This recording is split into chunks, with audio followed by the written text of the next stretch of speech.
At that time, we had been married for about 5 years, both of us earning well, living in the center of a big city, in a 2-bedroom apartment. When we were at work, our 2-year-old child was looked after by a nanny, sometimes replaced by my husband's parents.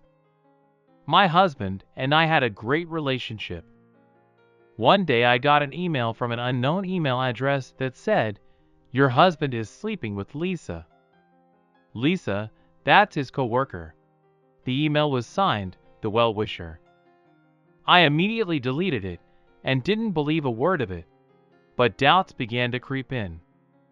I began to read about the signs of infidelity on the internet, and my doubts about my husband only strengthened.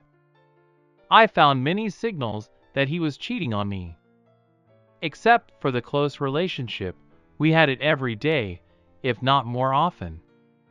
Outwardly, he didn't change. He was still as cheerful and constantly told me how much he loved me, which made it even more disgusting that he could lie like that.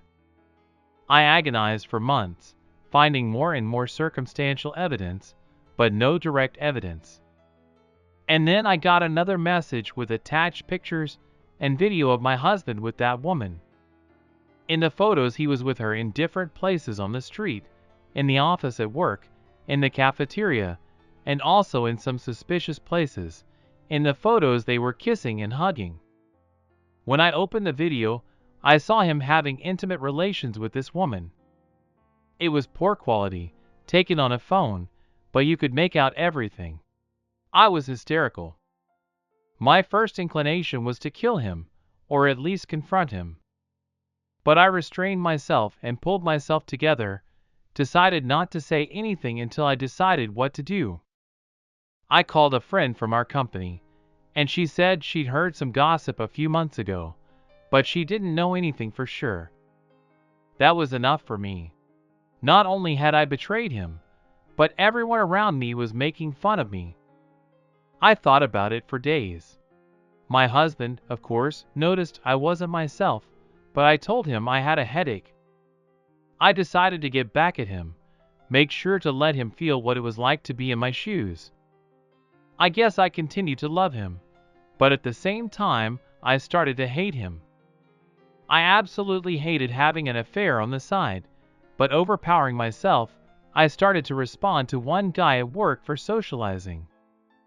I also told him that I wasn't in a relationship with my husband.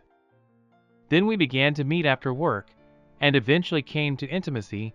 His apartment was near work, and we often went there at lunch. I even started to like it, and I felt like I could let my husband go easier now. So without saying a word, I filed for divorce, citing my husband's infidelity as the reason. The second part of my revenge was to let him find out from outsiders that I was cheating on him the way I found out. It didn't take long. I was only afraid that he would not kill me, although he is very calm and intelligent. But everything turned out well. He followed us and met near the house of my lover when we were leaving the entrance together. My boy lover was clearly scared of my husband and began to say that I told him that we were getting divorced. It was unpleasant. I interrupted him and told my husband right on the street that this is my new man and that I have already filed for divorce, and that the rest we will discuss in the evening at home. And at the same time, I will pack my things and move to my parents on the next weekend. He took the news quietly, didn't ask a single question, said let's wait till evening. I came home in the evening ready for a scandal, but my husband was calm, and when I asked him if he wanted to know why I was leaving him, he said, "No." This hurt me. However, I started packing my things, mine and the baby's. My husband was like a fish, sitting down to watch TV. He became gray, no emotions, nothing. So 2 days passed. On Friday, I ordered a car for transportation, and he helped me load things, kissed my son, and told me bye. He smelled like alcohol.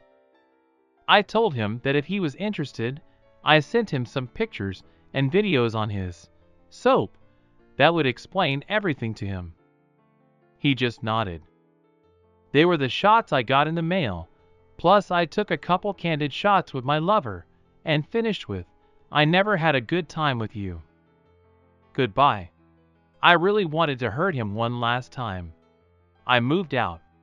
I never heard from my husband. The lover and I met 2 more times, and he left me. I didn't care. The lover had done his job. The next time we met was in court. I was shaking all over. I hoped to the last minute that something would happen, that my husband would want to talk to me, that he would start begging to come back, and that we would not be divorced. But he didn't talk, and we were divorced without any problems, as I was the one who initiated it. When asked by the judge, he said he had never cheated, but he didn't object to the divorce. He was awarded child support for me and the child. We met face to face on the way out, and all he said to me was, "Look at the video. He has a tattoo on his shoulder, so it's not me. I didn't cheat on you, in case you were wondering." I got home and paid attention to my shoulder. The man in the video had a tattoo. I realized I'd been cheated on. It wasn't my husband. I was shocked to realize how stupid I was. I had ruined my own life. Now my husband won't talk to me or communicate with his son. As far as I know, he's in a relationship with my girlfriend.